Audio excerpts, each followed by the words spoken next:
Axé, minha gente, salam aleikum, namastê, aqui é Vladimir Teixeira e seja bem-vindo em nosso canal sobre literatura espiritualista.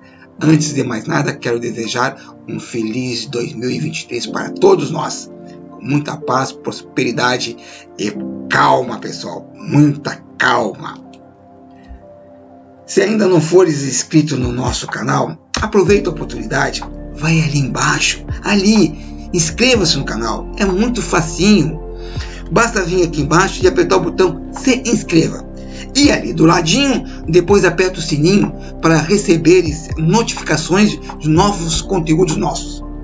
Dê esse apoio, dê essa força para o canal. Amigos espiritualistas, essa é a segunda parte da resenha do livro Casos Reais Acontecidos na Umbanda, sendo que a primeira parte eu fiz em dezembro de 2022. Vamos lá? Roda a vinheta, pessoal!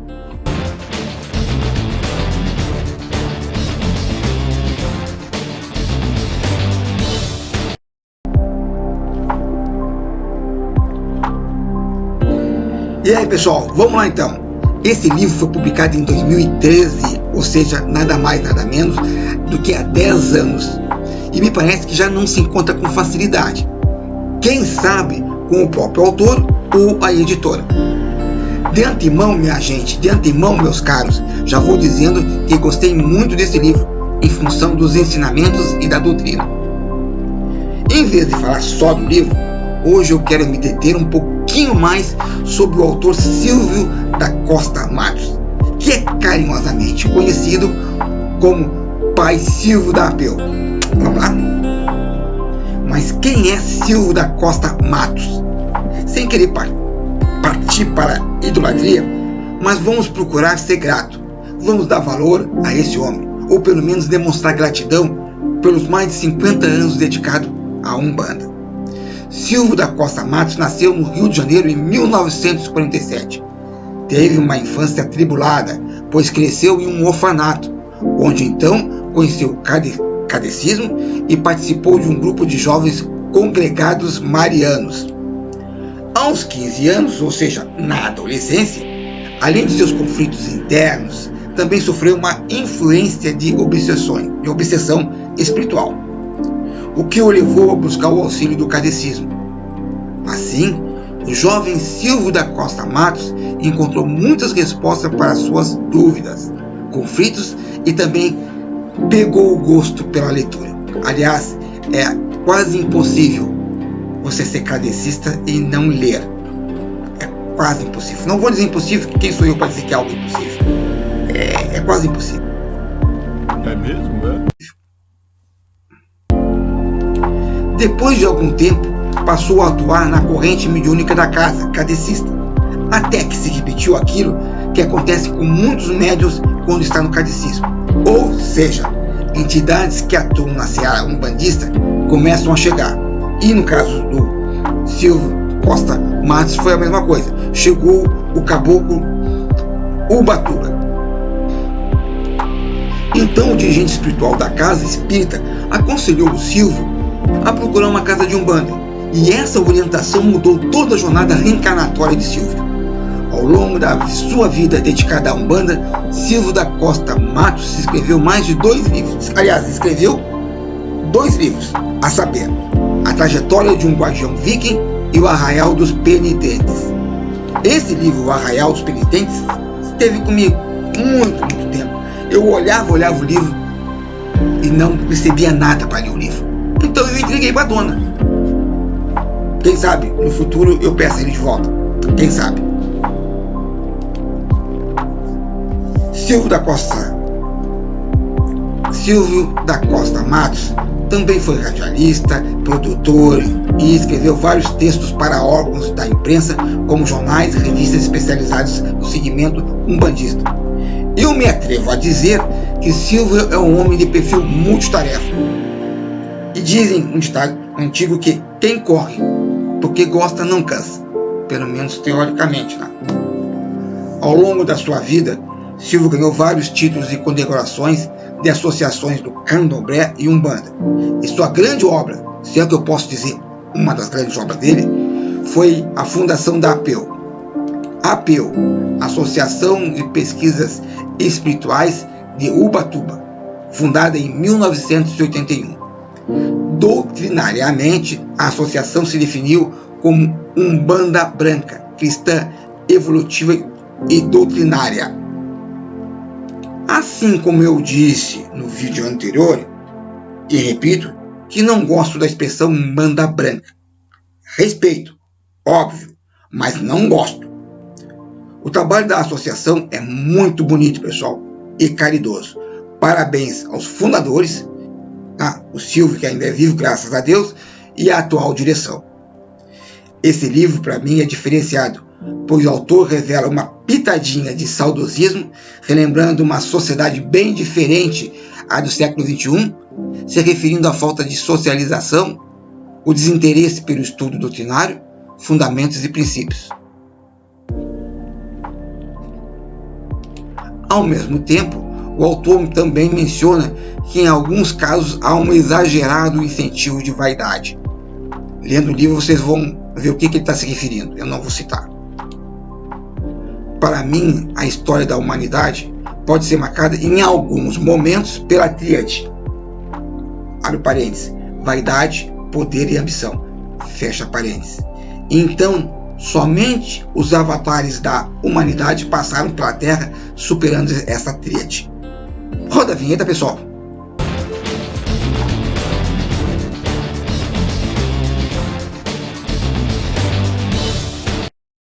Continuando a nossa vídeo resenha do livro Casos Reais Acontecidos na Umbanda, parte 2.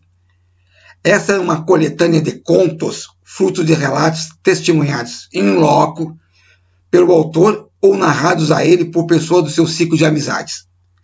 Graças a pesquisadores umbandistas, foi possível, e ainda o é, uma análise mais apurada da metafísica, da paranormalidade, do espiritismo e da Umbanda.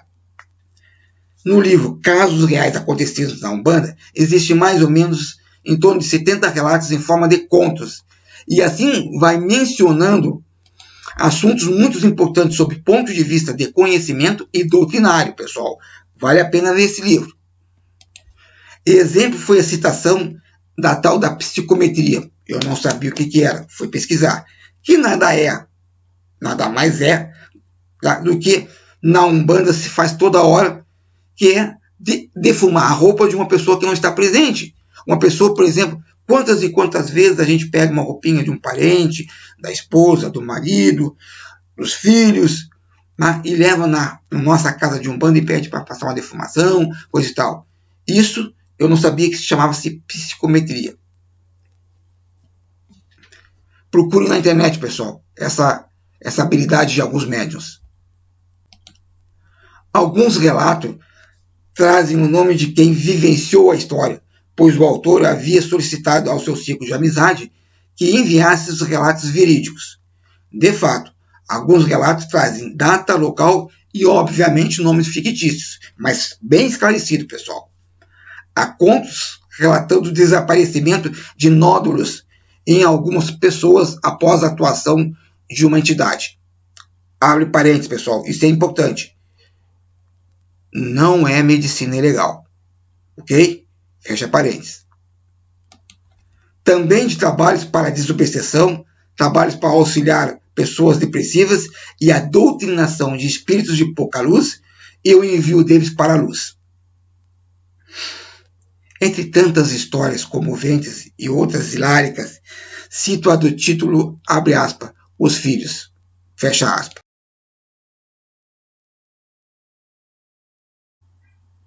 É um misto de tristeza e de fé. Um laudo médico, cujo resultado fora toxoplasmose, mudou a vida de um casal de umbandista. Eu não entrarei em detalhes, tem que ler o livro. Na continuação do relato, surge o assunto envolvendo prematuridade e sofrimento fetal. É bom se ler, pessoal, pesquisar. E também um preto velho de Xangô na falange de Quenquelê. Aconselho também a pesquisarem na internet. Vamos a uma outra pausa, rodar a vinheta.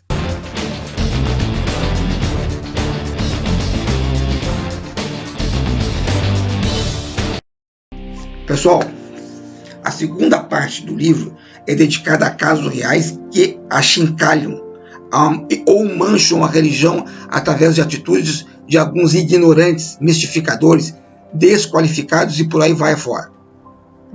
E, infelizmente, essa parte não está devidamente identificada no índice, mas traz 18 casos reais que o autor define como abusos. Aliás, isso consta na capa do livro, mas não consta no índice. O autor diz que, por coerência, se o livro aborda casos reais acontecidos na Umbanda, também deve abordar os casos ou situações desagradáveis.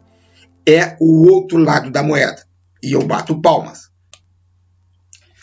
Vou citar um caso hilário, cujo título é, abre aspas, Os Góticos, fecha aspas.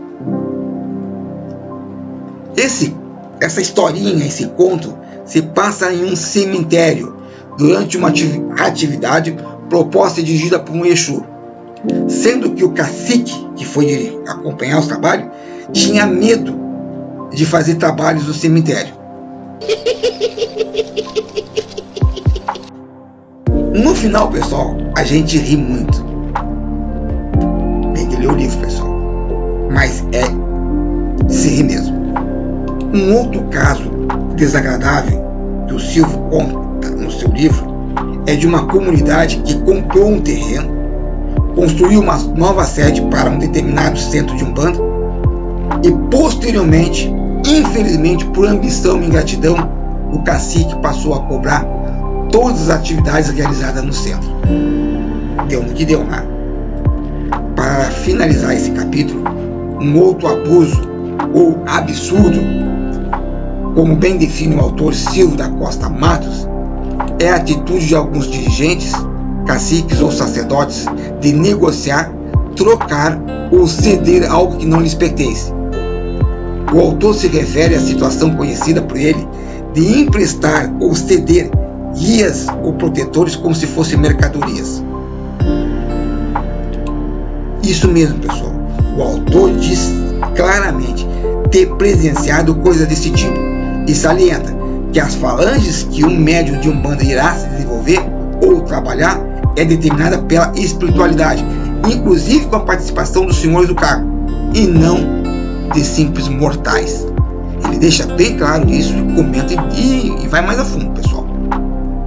Ah, agora eu entendi! Bom, pessoal, eu já tinha dito e repito que gostei muito desse livro. Muito mesmo, pessoal. Alguns casos nele relatados são de pura doutrina e lições, porém a gente não internaliza da noite para o dia. Tem que ler, refletir e reler novamente certas coisas.